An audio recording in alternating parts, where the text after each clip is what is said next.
교인인가 그리스도인인가. 교인과 그리스도인의 차이점은 여러분 뭡니까? 교인은 교회를 다니는 사람입니다. 그리스도인은 로마서 8장 9절에 보면은 그리스도의 영이 없는 사람은 그리스도인이 아니라고 했습니다.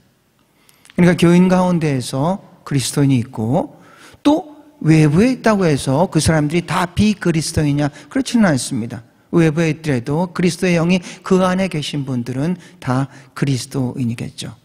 우리나라와 그 호주에서는 이제 통계를 합니다. 5년마다 이루어지고 있습니다. 그러니까 이게 지금 호주는 2016년에 있었고 이제 2021년에 이제 다시 한번 통계가 5년마다 이러는데 우리가 생각하는 우리는 개신교 안에 있으니까 개신교가 가장 큰 교단이다 이렇게 생각하는데 그렇지 않습니다. 통계를 보면은 가장 큰 교단은 카톨릭이고 두 번째 큰 교단은 앵글리칸이고 그 다음에 개신교라 프로테스탄트라고 나와 있지도 않습니다.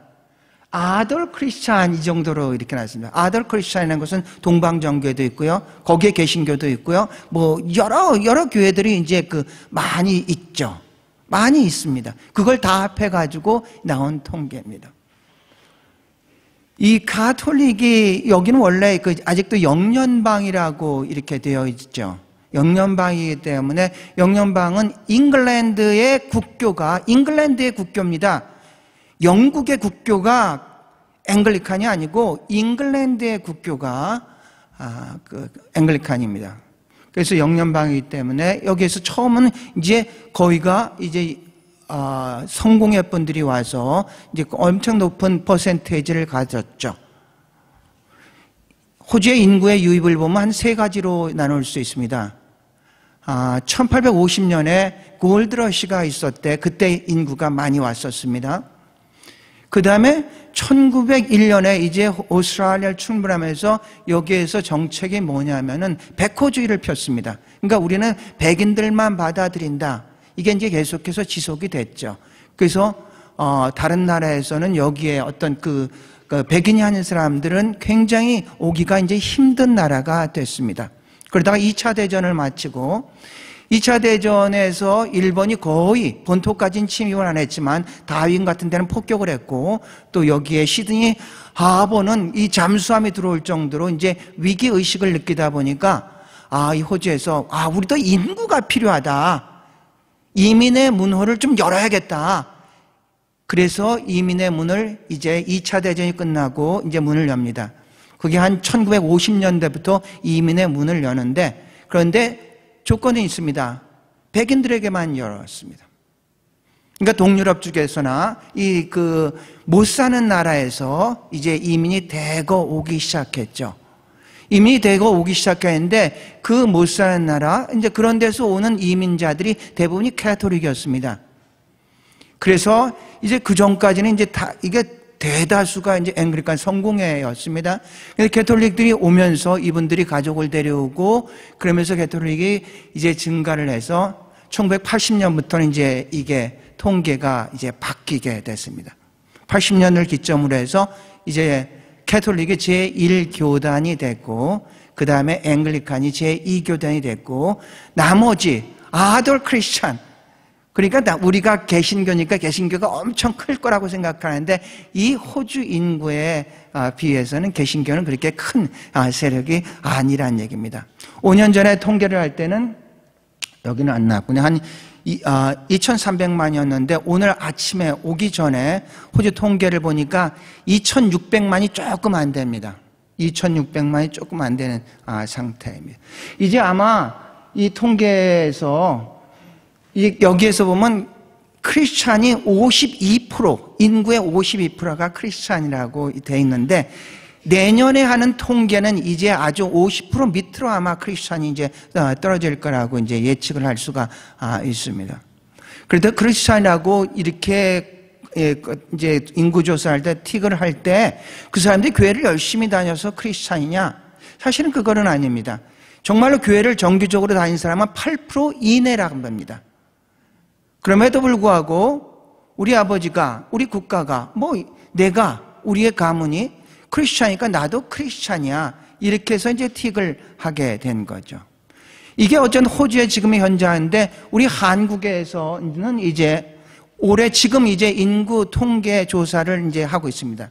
통계청에서 인구 조사를 하고 있는데 정확하게 5년 전에 이때쯤에 이제 인구 조사를 했습니다.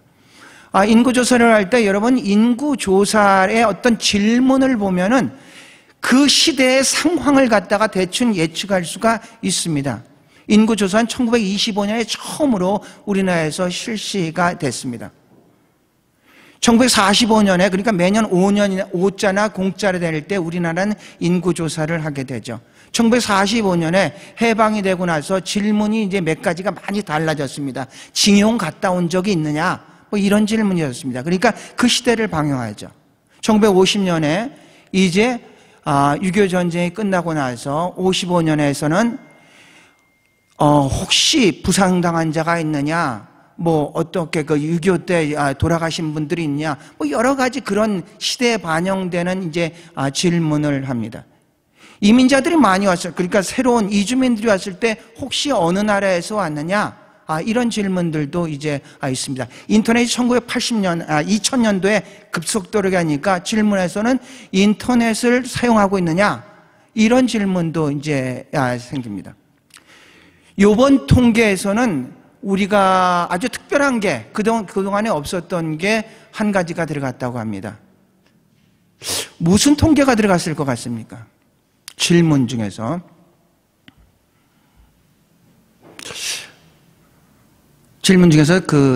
이런 질문이 있다고 합니다. 반려동물을 키우고 있습니까? 반려동물을 키우고 있습니까? 그러니까 이게 어떤 그 통계를 보면은 그 시대 상황을 알고 이 통계를 근거로 정부에서는 정책을 세우고 통계를 근거로 기업에서는 전략을 세웁니다. 그러니까 굉장히 중요한 거죠. 이 종교적인 차원에서도 이랬습니다. 이 종교의 인구에 대해서 처음 물어본 게 1985년이라고 합니다. 처음으로 85년에 왜 이게 시작이 됐냐면은 각 교단마다 자기 교인 수들을 갖다가 발표를 하는데 그러니까 각 종교마다 종교의 그 교인 수를 합했는데 인구보다도 더 많더랍니다. 그러니까 뭐 이런 통계가 어디 있어? 그래가지고 통계청에서 객관적으로 정확하게 얼마나 우리나라의 어떤 인구가 그 종교 인구가 분포가 되었나를 알기 위해서 이제 1985년부터 통계청에서 이제 조사를 하기 시작합니다. 이제 3대라고 하면 불교랑 기독교랑 그다음에 천주교를 얘기할 수가 있죠. 이 호주 같은 데서는 다 그냥 크리스찬이라고 하는데 우리나라에서는 이게 천주교랑 개신교랑 그렇게 이렇게 분리를 해가지고 이제 통계를 잡습니다. 그래서 1985년 이후에 한 번도 불교가 1위를 놓친 적이 없었습니다.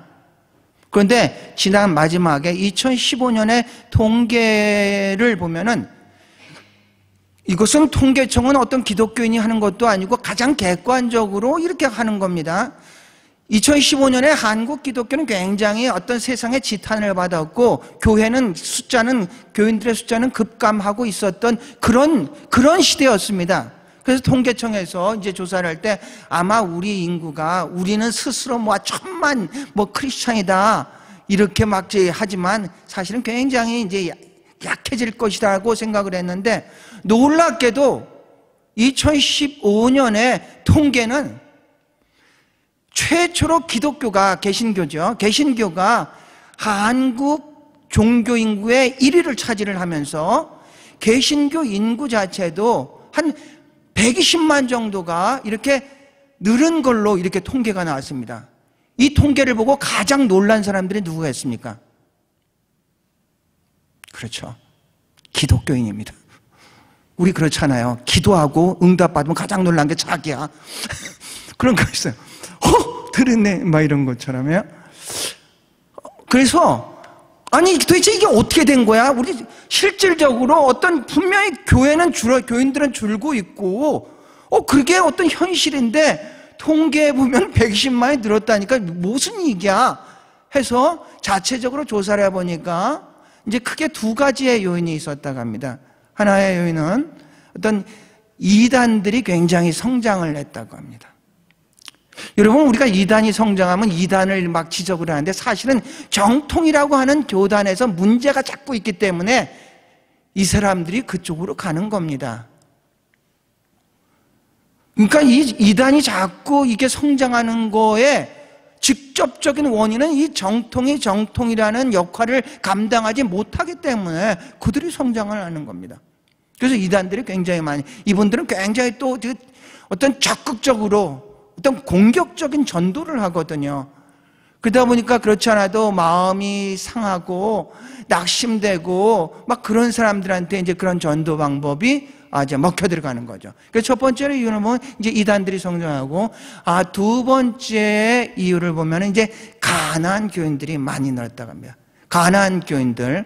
그러니까 예수는 믿는데 교회는 안 나가는 교회를, 안 나가를 거꾸로 하면 가나안 이거거든요. 그 가난한 교인들이 한 100만 정도가 이렇게 많이 이제 늘었다고 얘기를 합니다. 이분들이 신앙이 없는 분은 아닙니다. 신앙은 가지고 있죠. 믿음이 있죠. 그런데 이 교회에 어떤 상처를 받았다든가, 이 교회에 뭐 가서 아무런 뭐 자기의 어떤 개인의 신앙생활에 많은 유익을 받지 못한다고 생각해서 어떤 홀로서기로 결단을 한 그런 사람들이 이제 가난한 교인이라고 합니다. 이민 현장 속에서도 전혀 뭐 다른 거는 없죠. 이민 현장 속에서도 오히려 이 한국에서는 자기가 나가기 싫더라도 부모가 나가고 내 친구가 있고 하다 보니까 그래도 나가는데, 오히려 우리 이민의 현장은 그 교회에 내가 아는 사람이 없고 이 좀 어떤 부평초와 같은 그런 신앙생활이 될 수 있습니다. 뭐 내가 그 교회 아니면 갈 수가 뭐 딴 데 가는 데 없어? 얼마든지 쉽게 떠날 수 있는 것이 어떤 이민 현장의 어떤 교회라고 이제 할 수가 있다는 얘기입니다. 그런데 사실은 문제는 지금 이제 코로나 사태가 발생되면서 더 명분은 많아졌습니다. 더 명분은 많아져가지고, 이제 코로나 때문에 못 가. 그렇지 않아도 가기 싫었는데 차라리 코로나 때문에 못 가. 이제 얘기하기도 좋죠. 그래서 여쭤보죠. 그 교회 나오셔야죠. 그러면 이렇게 대답하는 분들이 많이 있어요. 유튜브로 예배 드리고 있습니다.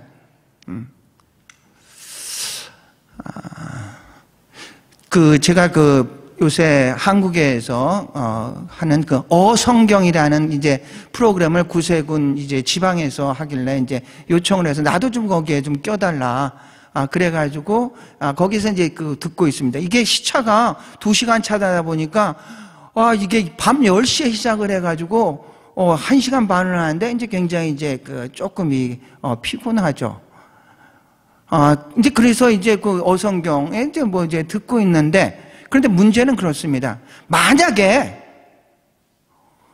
오프라인으로 이렇게 모여가지고 했다면 아마 제가 그러지는 못할 것 같습니다. 그런데 아무도 보지 않고, 그것도 화면 이렇게 내 모습도 안 보여놓고 그냥 가장 편한 자세로 그냥 이렇게 필요하면 화장실도 갔다 오고 물도 먹으러 갔다 오면서 제가 그것을 듣는 것을 보면서, 이게 온라인 예배가 정말로 좋은 점도 많이 있겠지만, 과연 이 온라인 예배가 이 오프라인 예배와 같이 우리의 마음과 뜻과 정성을 통해서 하나님 앞에 예배 드릴 수가 있을까에 대해서는 굉장히 많은 회의적인 이제 감정을 갖습니다. 물론 저에 국한된 이야기라고는 그렇게 말씀 안 해주셨으면 좋을 것 같아요. 그런 그래서 이게 이제 모이기를 이제 굉장히 좀 점점 더 힘들어져요. 지금은 이게 우리가 3월부터 시작을 해가지고 지금 10월, 7개월 막 흐르고 있죠. 이제 한국도 이제 그러고 있고요. 그런데 지금 굉장히 이제 교회들마다 이제 문제입니다. 이제 한 번 이게 어느 정도가 다 한국에선 잡혀가지고 한 2달 정도가 지나서 한번 이런 적이 있습니다. 이제 모일 수 있습니다 해가지고 교회에서 정말로 그 교인들이 다 올 걸, 옛날같이 모일 거를 기대를 하고 모든 걸 준비를 했는데 오는 사람들이 급격하게 줄었다고 얘기를 합니다. 우리는 이 코로나가 지나고 나면은 옛날로 회복할 거라고 이렇게 생각을 하는데, 이미 그 짧은 기간 동안에 이 어떤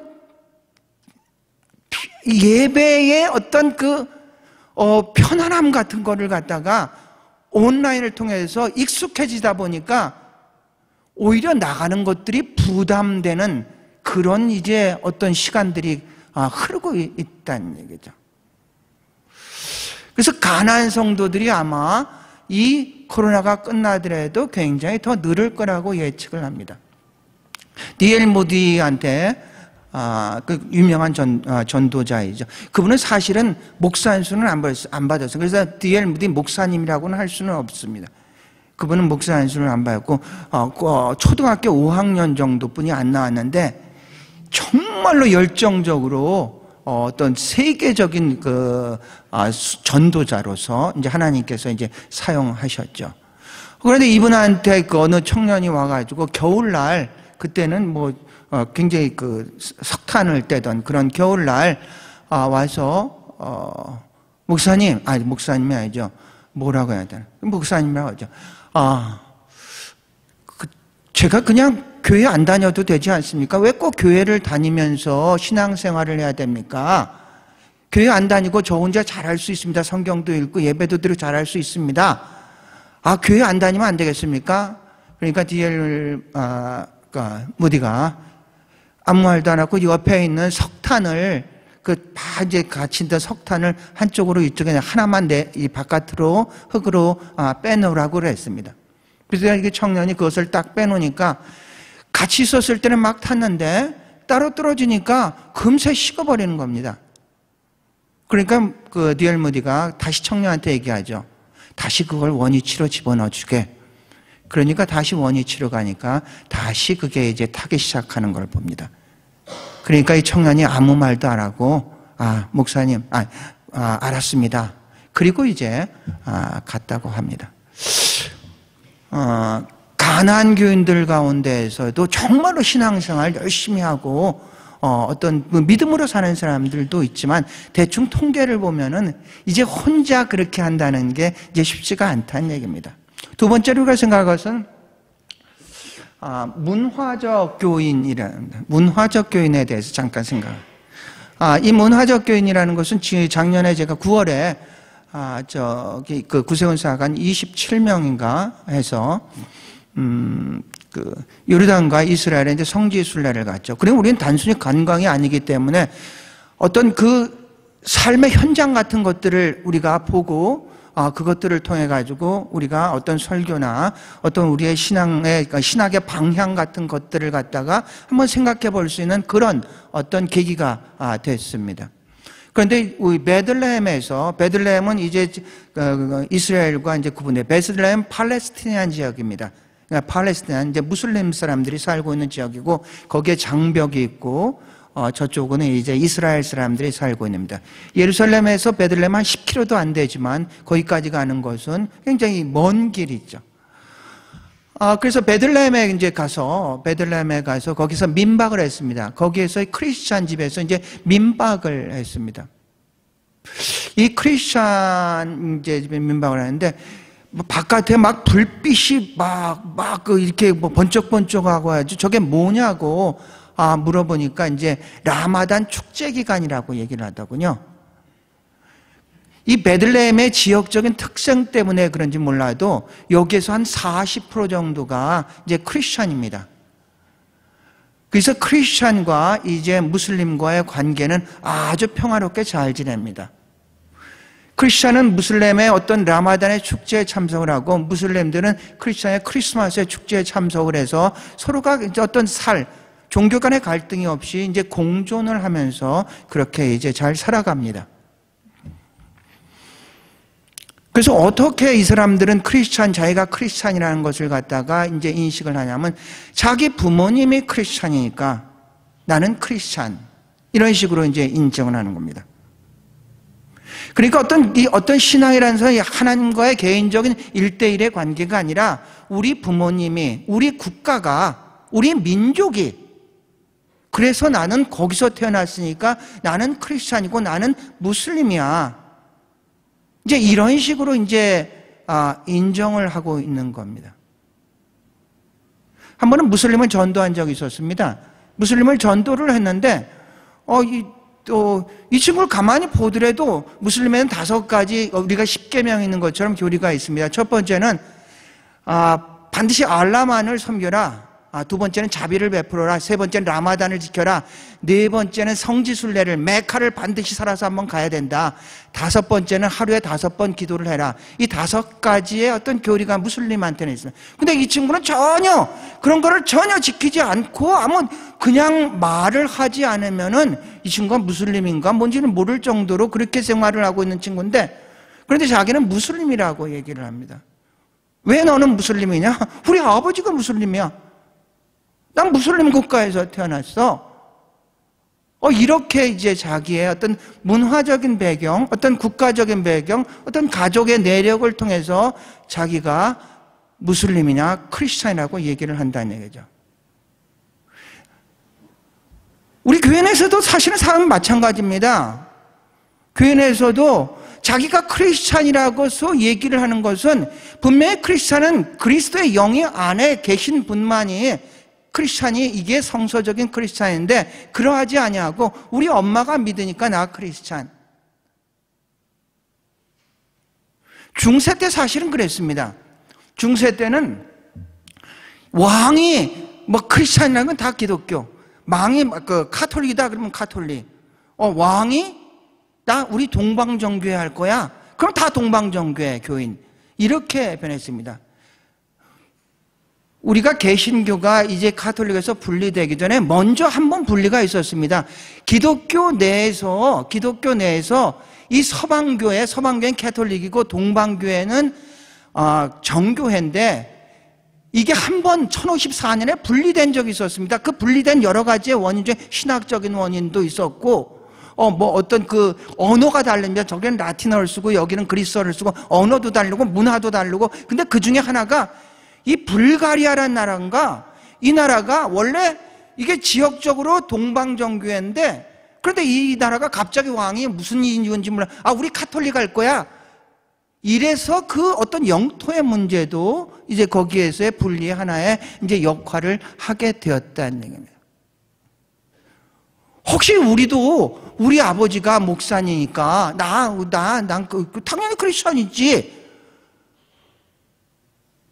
그렇게 생각하는, 나 교회를 얼마나 다녔는데 난 당연히 크리스천이지, 혹시 그렇게 생각하시지 있는 분이 안 계신지 모르겠어요. 근데 보이는 교회와 보이지 않는 교회는 다릅니다. 보이는 교회는 사람들이 보는 어떤 교인적인 차원이지만, 보이지 않는 교회라는 것은 바로 그 하나님 입장에서 그 안에 그리스도의 영이 계신 분만이 그리스도인이 될 수가 있다는 얘기죠. 문화적인 크리스찬이 있고, 마지막 제가 강조하고 싶은 것은 선교사 교인. 올해가 이제 이번 달이 10월 달이 종교개혁주일입니다. 다음 주일이 종교개혁주일로 개신교에서는 이제 다 지킵니다. 이걸 지키게 된 것은 10월 31일이 마틴 루터가 비텐베르그 성당에서 95화 강야에 반박문을 이렇게 붙였기 때문에 그렇습니다. 그래서 그날을 기념해서 10월의 마지막 날, 여러분도 기억하고 계시죠? 그죠? 또 다 기가 막힌 거는 저희 교인 중에 한 분이 10월 31일이 생일인 분이 계십니다. 그분이 오늘 10월 달에 첫 주에 안 나오셔가지고 선물을 못 드렸는데, 제가 끝나고 선물을 드리겠습니다. 그래서 그날을 기념해서 이제 종교개혁주의를 이제 개신교에서는 10월의 마지막 주일을 종교개혁주일로 이제 지킵니다. 근데 종교개혁주의에서 어떤 개신교의 입장에서를 보면은, 개신교는 복음주의의 전통을 가지고 있습니다. 복음주의라고 하면 굉장히 좀 이게 어떤 단어 자체가 굉장히 어떤 추상적이고 좀 관념적이기 때문에, 우리가 복음주의의 전통을 가졌다 그럼 이게 무슨 얘기인가에 대해서 조금 이렇게 정확하게 이해하기가 어렵습니다. 그런데 복음주의라는 것은 이런 겁니다. 캐톨릭에 반해서 개신교를 얘기를 하는 거고, 자유주의에 반해서 보수적이고 정통적인 것을 얘기를 하고, 이단에 반해서 정통을 얘기를 하는 게 이제 복음주의라고 얘기를 합니다. 개신교, 이제 대부분 개신교는 다 복음주의의 입장에 서 있죠. 구세군도 마찬가지입니다. 구세군의 선교선언문이라고 있습니다. 선교선언문에 이렇게 이제 시작을 합니다. 구세군은 복음주의의 교단으로서 이렇게 됩니다. 구세군은 복음주의의 교단으로서 하면서 세 가지의 M이 나옵니다. 메시지는 based on Bible. 구세군의 메시지는 반드시 성서를 기초로 해야 된다. 이게 이제 메시지의 첫 번째 M이고, 두 번째 M은 ministry, 사역이라는 것은 반드시 하나님의 사랑에 그것을 근거로 해서 동기가 되어서 사역을 해야 된다. 이렇게 됩니다. 메시지는 반드시 성경에 기초를 해야 되고, 그 다음에 우리가 사역을 하는 것은 하나님의 사랑에 근거를 해서 해야 되고, 세 번째 미션입니다. 미션, 선교하는 것은, 선교는 영혼 구원, 그러니까 하나님의 예수 그리스도의 복음을 전파하는 것과, 그리고 이게 어떤 사람들을 갖다 without discrimination입니다. 사람들, 모든 사람들에게 동등하게 그 사람들의 필요를 채워주는 것이다. 이렇게 구세군의 이제 선교선언문이 있습니다. 그런 겁니다. 이게 복음주의라는 것은 만약 이반젤리컬리즘이라고 합니다. 이반젤리컬리즘. 그런데 우리가 전도라는 말이 있습니다. 그런데 이 전도라는 말은 이제 이반젤리즘이라고 합니다. 전도. 자, 그렇다면 이겁니다. 이것은 똑같은 어원에서 나왔습니다. 유앙게리온이라는 어떤 좋은 소식, 기쁜 소식, 복음, 이거에서 복음주의란 말도 나왔고 전도란 말도 이제 같이 나왔습니다. 그래서 무슨 얘기냐면요, 이 개신교는 복음주의의 전통을 가지고 전도하는 그런 공동체란 얘기입니다. 다른 교단들은, 그러니까 어떤 개신교 말고 다른 어떤 아까 말한 거기 그런 곳이나 저쪽에도 마찬가지입니다. 이집트에서는 콥틱입니다. 콥틱.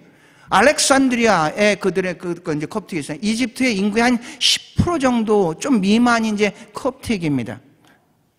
알렉산드리아 가서 그분들을 만나서 얘기를 해보면 그분들은 절대로 이 전도나 선교란 개념이 없습니다. 물론 무슬림 국가니까 그것 자체가 굉장히 위험하기 때문에 하지 않는지도 모르겠지만, 그들은 자기네들 신앙을 잘 지키는 그런 어떤 차원에서의 신앙생활이지,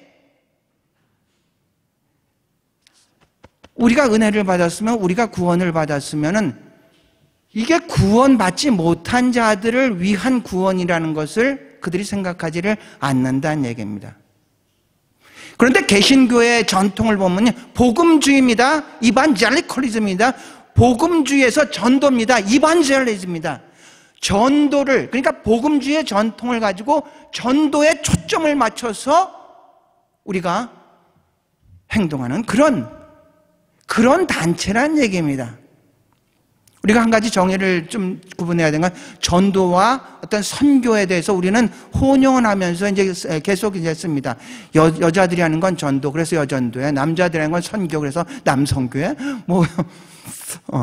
그런데 이게 전도란 말은 이렇습니다. 전도란 말보다 이 선교란 말이 좀 더 포괄적입니다. 전도는 불신자들의 영혼 구원에 초점을 맞췄다면, 선교는 인간입니다. 인간의 전인 구원에 초점을 맞춘 겁니다. 그러니까 전도라고 할 때는 순수하게 복음을 가지고 말씀을 전해서 그들의 영혼 구원을 하는 건데, 이 선교라고 할 때는 인간 자체를 영혼육의 어떤 통체적인 전체적인 존재로 바라보기 때문에, 선교라고 할 때는 이것은 어떤 이 영뿐만 아니라 육, 혼까지 다 구원, 그들을 억눌리고 있는 어떤 육의 문제든가, 그들을 억누르고 있는 어떤 혼적인 문제라든지, 그들을 억누르고 있던 영적인 문제에서 거기에서 구원시켜주는 것을 갖다가 선교라고 이제 얘기를 합니다. 그래서 선교의 현장을 보면은 그 세 가지가 언제나 같이 나옵니다. 우리나라에 처음으로 기독교가 들어왔을 때 우리나라 병원이 있습니다. 학교 갔습니다. 교회 갔습니다. 이게 바로 이제 세 가지가 역할이 이제 동시에 이루어지는 거죠. 그것이 어떤 전도와 어떤 선교와 이제 조금 이제 다른 차원입니다. 그래서 우리의 정체는 누구냐? 우리는 크리스천인데 크리스천은 어떤 존재이냐? 오늘 본문의 마지막에 보면 이게 바로 이제 가장 그 성경에 많은데 이게 가장 우리의 정체성입니다. 전반부는 우리의 정체, 나는 누구냐? 나는 누구냐? 그 정체성을 하고 그런 어떤 나는 무엇을 하면서 이 땅에 살아가야 되느냐에 대해서 두 번째 이야기입니다. 다시 한번 위에 것만 읽겠습니다. 시작. 너희는 택하신 족속이요 왕같은 제사장들이요 거룩한 나라요 그의 소유간 백성이니 이는 너희를 어두운 데서 불러내어 그의 기이한 빛에 들어가게 하신 이의 아름다운 덕을 선포하게 하려 하심이라. 자 보세요. 그러니까 너희들은 누구냐? 택하신 족속이요 왕같은 제사장이요 거룩한 나라요 그의 소유된 백성이라고 했습니다. 그런데 왜 이게 우리의 정체성입니다. 세상에 살고 있지만 세상에 속하지 않습니다. 우리는 이런 택하신 족속으로 왕같은 제사장 거룩한 나라 그의 소유된 백성으로 우리가 택함을. 그런데 이는 왜 그렇게 했느냐? 이는 너희가 어두운 데 있었는데 어두운 데서 불러내어 그의 기이한 빛을 들어가게 하신 이의 아름다운 덕을 전하게 하기 위해서 하나님께서 우리를 먼저 그렇게 택했다는 얘기입니다. 구원했다는 얘기입니다. 우리는 계속해서 어떤 철학적인 질문을 합니다. 왜 사십니까? 누군가가 여러분한테 여쭤보면 왜? 여러분의 삶의 목적은 뭡니까? 그렇게 물어본다면은 여러분은 뭐라고 대답해요? 인류는 계속해서 철학은 질문을 던집니다. 근데 신학은 질문에 대답을 해줄 수 있습니다. 철학은 계속해서 질문을 던집니다. 그러니까 얼마나 이 어떤 그 좋은 철학자인지는 얼마나 그 질문의 깊이가 깊은지 넓은지 높은지를 보면은 이 사람이 대단한 철학자구나 아닌가를 알 수가 있는데 철학은 질문을 던지지만 신학은 질문에 대답을 해줄 수가 있는 겁니다. 왜 사십니까? 어디서 왔습니까? 세상은 뭘로 됩니까? 나는 누굽니까? 신학은 대답. 여러분은 누굽니까? 난 택하신 족속의 왕같은 제사장이고 거룩한 나라고 그의 소유된 백성 된 사람입니다. 나는 이렇게 하나님 은혜로서 거듭난 자고. 그러면 나는 어떻게 살아가야 되는 거냐? 나는 그러면 이제 거듭난 자라는 사람은 어떻게 살았냐? 이는 어두운 곳에서 나를 인도하여 주셔서 그 빛 가운데로 기이한 빛 가운데로 인도하신 그분의 아름다움을 전파하기 위해서 그렇게 오늘을 살아가야 되는 사람인 줄로 믿습니다.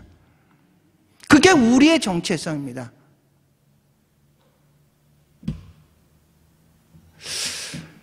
연세가 드실수록 세월이 흐를수록 어떤 살아왔던 삶에 대해서 굉장히 마지막 순간에는 참 대부분이 후회를 한다고 합니다.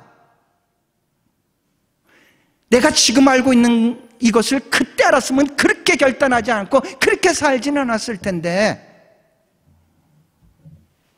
그러면서 후회를 한다. 우리도 세상 사람들 같이 그렇게 살다가 세상의 물결 속에서 쓸려 살다가 마지막 순간이 왔을 때 우리도 그렇게 고백해야 되겠습니까? 그렇지 않지 않습니까? 우리는 분명히 내가 누구인지를 알고 있기 때문에 내가 어디서 왔으며 어디로 갈지를 알고 있기에 어떻게 살아가야 될지를 우리가 이 시간 알고 있다는 얘기입니다. 우리를 구원해 주신 그분의 영광을 위해서 그분의 그 기이한 빛으로 인도하신 아름다운 일들을 선포하기 위해서 우리가 먼저 구원받은 줄로 믿습니다. 구세군에 두 가지가 있지 않습니까? S, saved, 구원받은 자는 왜? to save, 구원하기 위해서 구원을 받은 겁니다. 사랑하는 성도 여러분, 우리가 또 한 번의 메시지가 아니라 또 한 번의 예배가 아니라 또 한 날이 아니라 오늘 우리에게 주신 그 말씀을 통해서 다시 한번 그 말씀 앞에서 우리 자신을 바라보며 우리가 앞으로 어떻게 살아가야 될지를 결단할 수 있는 귀한 시간 되기를 주의 이름으로 축원합니다. 기도하시겠습니다.